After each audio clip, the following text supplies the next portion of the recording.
Entre as ruas apertadas e os prédios desmoronados da cidade, o silêncio é perturbador. Uma neblina gélida envolve tudo, escurecendo o passado grandioso que agora jaz em ruínas. Sombra se contorce dançando algo sinistro.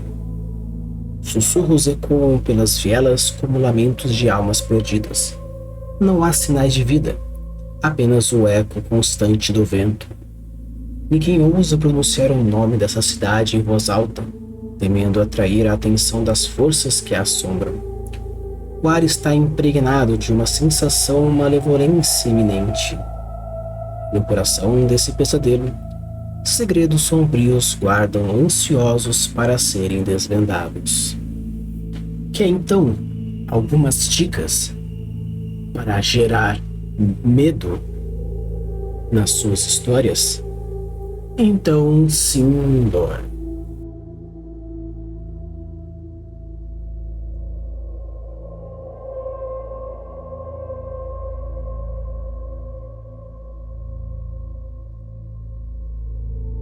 Alô, World Builders, tudo bem?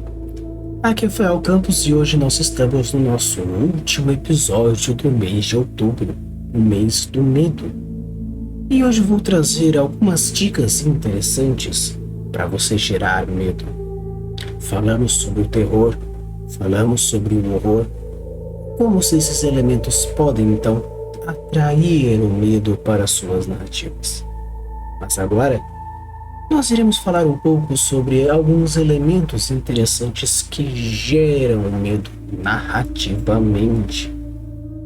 Antes falamos de um cenário obscuro, uma atmosfera perturbadora, um trauma que aquela criatura pode gerar pela suspensão do medo, sobre o terror psicológico e o horror do corpo ensanguentado. Então agora, vamos criar uma atmosfera de medo na sua narrativa, para assim você trazer, aflorar o medo mais forte, intensamente na sua narrativa. Um primeiro ponto é a ambiguidade e a incerteza.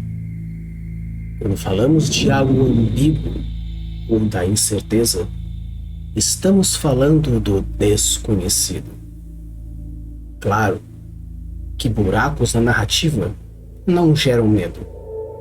Geram uma suspensão da descrença que, na verdade, afasta do medo. Porém, elementos que trazem o medo, forma de antecipar a incerteza de um sucesso, ou antecipar a ambiguidade de um problema, vai gerar uma adrenalina maior pela quantidade de problemática que aquele personagem está para enfrentar. Você gerando, obviamente, uma atmosfera mais tensa, um perigo mais iminente. Com certeza esses elementos vão gerar aquele medo que vai se consumindo aos poucos, gerando algo um pouco mais profundo e aterrorizante. Por isso eu trago para vocês essa pequena dica, obviamente, trazendo mais uma fluidez, onde a incerteza do sucesso, onde o abstrato traz força e a ambiguidade gera ambiguidade.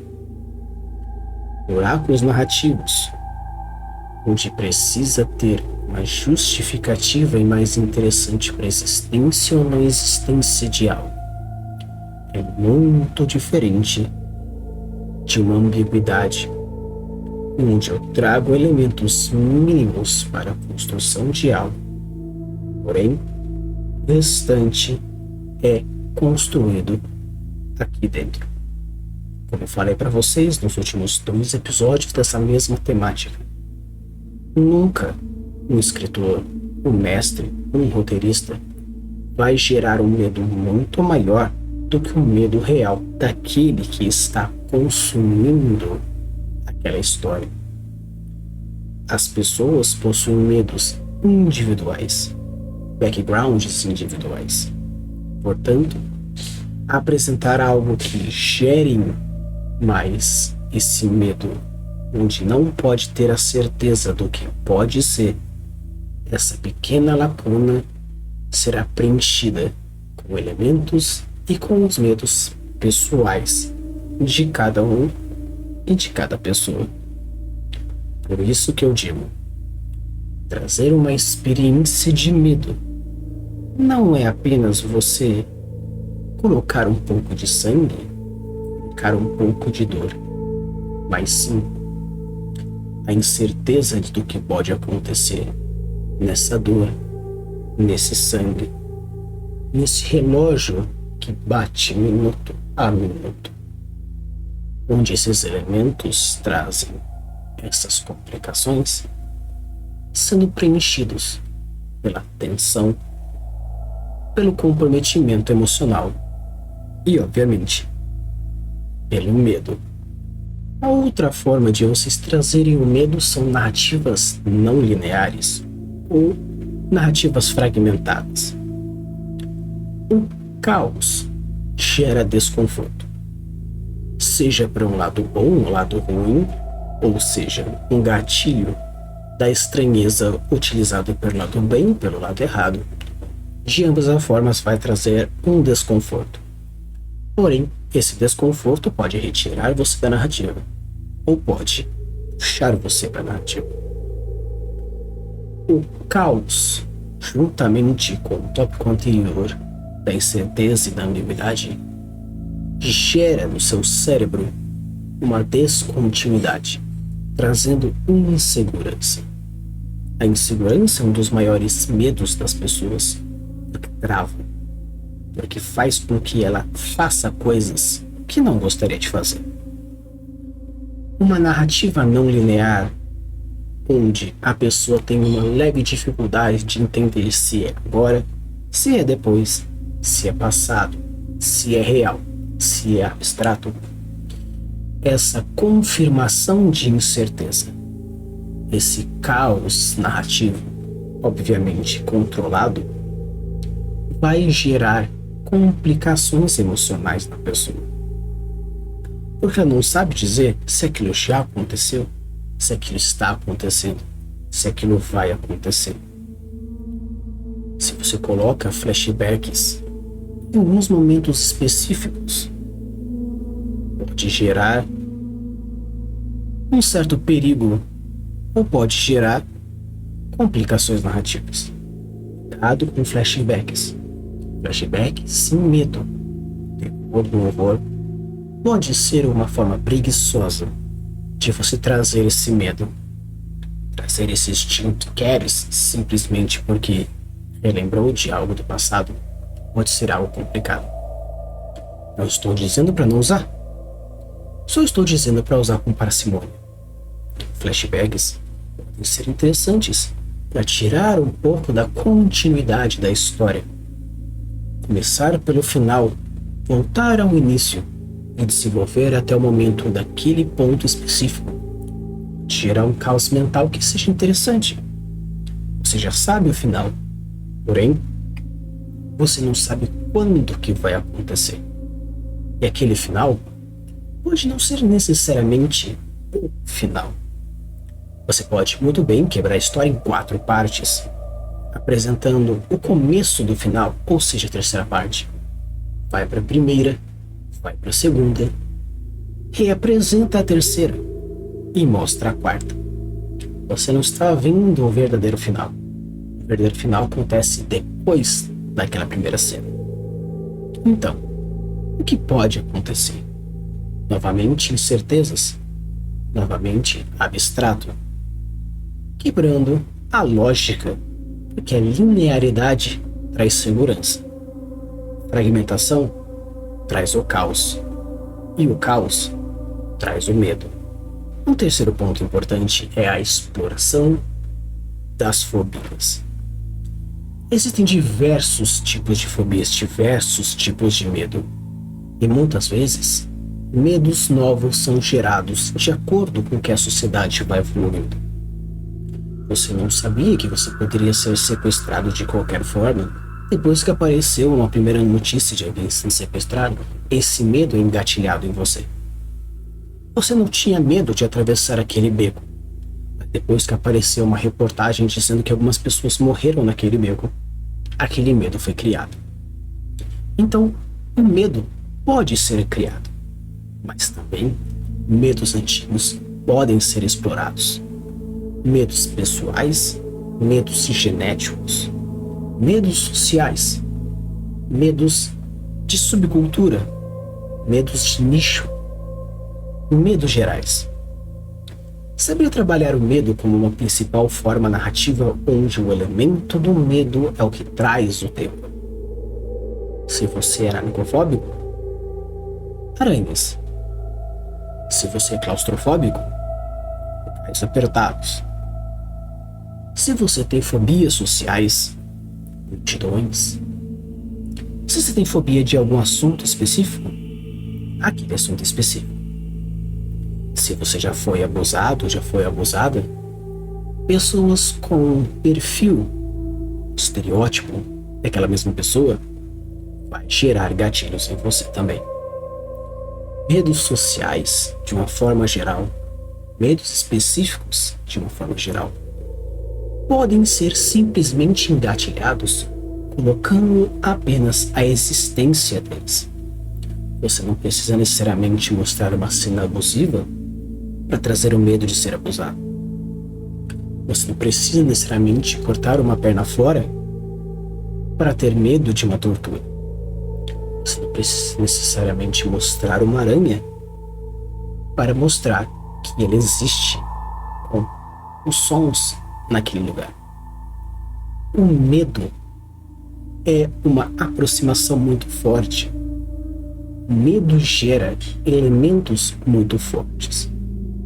E o medo bem trabalhado, a sua narrativa, principalmente como forma de captar os sentimentos, aprofundar a história, aproximar personagens com leitores e você se imergir naquela história. Quem está fugindo do monstro não é mais o personagem, é quem lê. A pessoa que está envolvida naquela situação tenebrosa, mas o personagem é quem lê. Então aproximá-lo do medo real, criando fontes de fobias e traumas, simplesmente pela existência delas, e assim, gerando essa aproximação. Seja bem-vindo ao caos, à insegurança e ao medo. Subtextos e simbolismos. Como eu falei para vocês, não precisa necessariamente você mostrar uma aranha para dizer que tem. Uma sombra já diz alguma coisa. Um som já existe outra coisa. Uma citação de alguém, de algum personagem, quer dizer alguma coisa. A simplesmente forma do narrador dizer o que está acontecendo já diz outra coisa. Então, não precisa necessariamente você colocar o texto real. Subtextos são interessantes.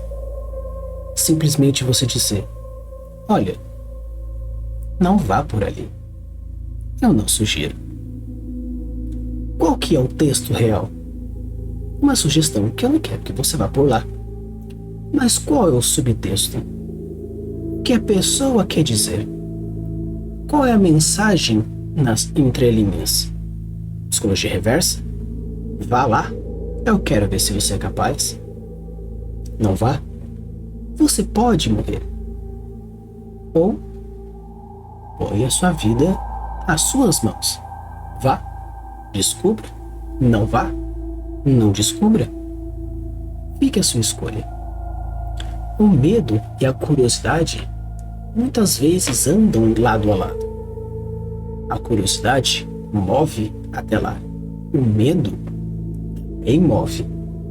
Às vezes afastando, às vezes se aproximando, às vezes paralisa. Mas qual é o texto por trás? Outra coisa interessante sobre o subtexto e o simbolismo são realmente os símbolos colocados. Os símbolos já são muito bem e amplamente meio que todo mundo conhece. A suástica, todo mundo conhece. Pentagrama invertido, todo mundo conhece. A cruz de ponta cabeça, todo mundo conhece. Uma sombra com chifres, muitas pessoas conhecem. Então, quais são os simbolismos que você vai colocar? Uma parede onde existe 3 marcas profundas que parecem ser de uma garra. Dentro de uma sala toda revirada, qual é o simbolismo que você está trazendo? Qual é o subtexto que você está trazendo? Novamente, eu não preciso mostrar a criatura para que você tenha medo dela. Simplesmente pela existência dela, já te causa algum medo. Eu não preciso necessariamente aparecer uma pessoa novamente. Eu posso fazer apenas o som do metal batendo grade por grade. Subtextos e simbolismos são interessantes para você gerar o quê? Aquela incerteza. Novamente, incertezas são ótimos para gerar medo. Por quê? Você quer que a pessoa vá por lá? Ok? Trabalhe com a psicologia reversa ou simplesmente com o desafio. Às vezes simplesmente com o medo. Durante a sua narrativa, o narrador diz que o medo é iminente. Durante a sua narrativa de RPG, você pode dizer que fica a conta de risco aos jogadores. Porém, enquanto você não trouxer os reais sinais e os subtextos por detrás, o medo era simplesmente um elemento paralisador e um conflito superficial. Porém, seus jogadores, seus personagens, seus leitores, apesar de quererem saber o que tem lá, a incerteza se aceita ou não aceita, gerado pela curiosidade em contraponto ao medo. Aí sim, você já tem um elemento bem interessante nas mãos. Desenvolvimento psicológico. O psicológico das pessoas é um tanto interessante. Você, se por acaso for um psicólogo, uma psicóloga, um médico, um psiquiatra, você sabe muito bem qual que é a potência da mente sobre o corpo. Sabe muito bem que as emoções podem alterar diretamente um comportamento e alguns fatores fisiológicos da pessoa. A adrenalina tem relação com o medo, e outros diversos neurotransmissores e hormônios reagem diretamente no seu corpo físico, nos seus músculos, nos seus órgãos, simplesmente pela existência desse hormônio, desse neurotransmissor, no seu cérebro, na sua corrente sanguínea. Então, o ponto principal é: se por acaso você consegue acessar o psicológico, é interessante. Porém, pode ser um tanto complicado você querer atingir o psicológico de algum leitor específico, ou até mesmo de um público-alvo específico. Portanto, você pode muito bem, então, trabalhar o psicológico do personagem, do protagonista, do antagonista. Um protagonista corajoso pode ser quebrado por um antagonista sádico. Porém, sadismo por sadismo estamos chovendo por aí. Porém, as motivações, as ideias, as convicções do seu antagonista, do seu protagonista, vai gerar discussões bem legais. E esse medo? O medo de uma discussão pode não ser real. Sim. Porém, você estaria tranquilo? Você estaria tranquila em discutir com um psicopata? Uma pessoa insana? Com alguém que não tem nada a perder? Se por acaso você tem o sangue frio o suficiente para discutir com alguém com esses 3 elementos, seja um, 2 ou todos, eu acho que aquele que tem o psicológico um tanto afetado não é aquele, mas sim pode ser você. Porque a coragem de discutir diretamente com pessoas que não tem nada a perder, psicopatas, sociopatas, sádicos,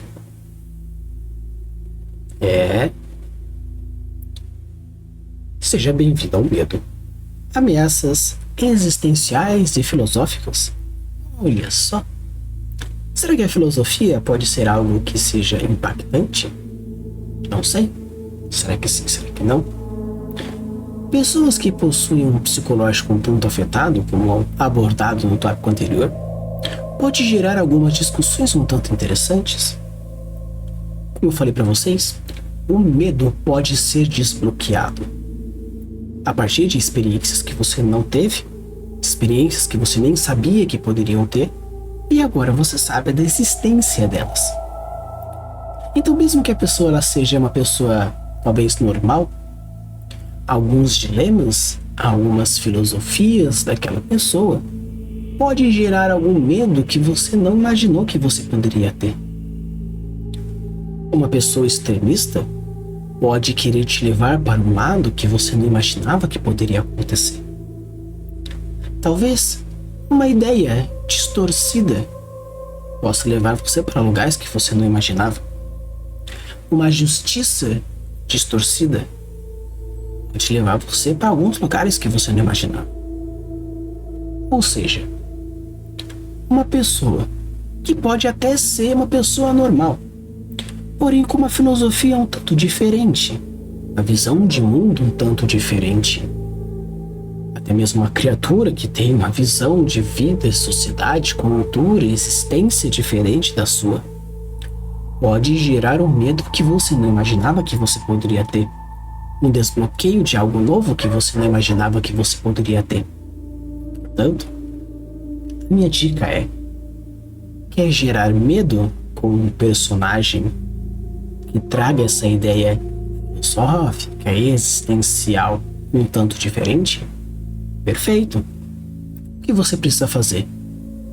Distorça, expanda, contrai, altere, modifique, destrua, reconstrua ideias, filosofias, conceitos, premissas, ideologias. Porque uma profundidade de personagem vai gerar situações que você não poderia esperar. Nem você, nem o personagem. Uma pessoa que quer mudar o mundo, limpando o mundo das pessoas que fazem coisas erradas, dando apenas uma segunda chance para aqueles que realmente querem se arrepender, é uma premissa legal, é uma premissa altruísta. Mas é a premissa dos jogos mortais. Então, será que o erro que você fez ao trair uma pessoa, você pode ser o alvo de um tique só? Ou simplesmente, pelo fato de agora você ter um olho azul e as pessoas quererem saber mais sobre esse olho azul, vai fazer com que você acorde em algum lugar que não imaginava que poderia estar. Eu nunca imaginaria que algum lugar pudesse existir igual aquele. Ou seja, se veja no espelho. Qual é a cor dos seus olhos? É uma cor exótica? É uma cor normal? Ou seja, por isso, alguém pode querê-lo mais do que você imagina. Seja inconfiável. Conhece Red Herring? O Red Herring ele é um elemento nativo que basicamente você mente para o seu leitor. Essa mentira tem como principal objetivo levar o seu leitor para o outro lado. Porém, cuidado com essas mentiras. Mentira por mentira é simplesmente algo baixo. Mas a mentira que faz sentido para gerar medo é interessante. O narrador em primeira pessoa não conhece o que passa na cabeça dos outros personagens. Então os personagens podem mentir para ele. Nem todo mundo é confiável. O narrador em terceira pessoa também não precisa ser necessariamente confiável. Porque se o narrador em terceira pessoa usa o ponto de vista de alguém não tão legal, não tem como você confiar. Se o narrador está usando o ponto de vista do protagonista que pode estar sofrendo de alguma coisa, ele pode não ser confiável. Se o seu narrador da história, ou seja, o seu mestre, quer gerar medo, com certeza ele não é confiável. Roladas de sucesso e insucessos podem ser simplesmente algo para mascarar uma verdade. Red herrings, mentiras propositais, para gerar incerteza, descontinuidade, efeitos psicológicos a partir de traumas. Mentiras com o objetivo de trazer o desconforto, trazer sinais e simbolismos que vão gerar muito mais uma ideia de que você não pode confiar em ninguém nessa história.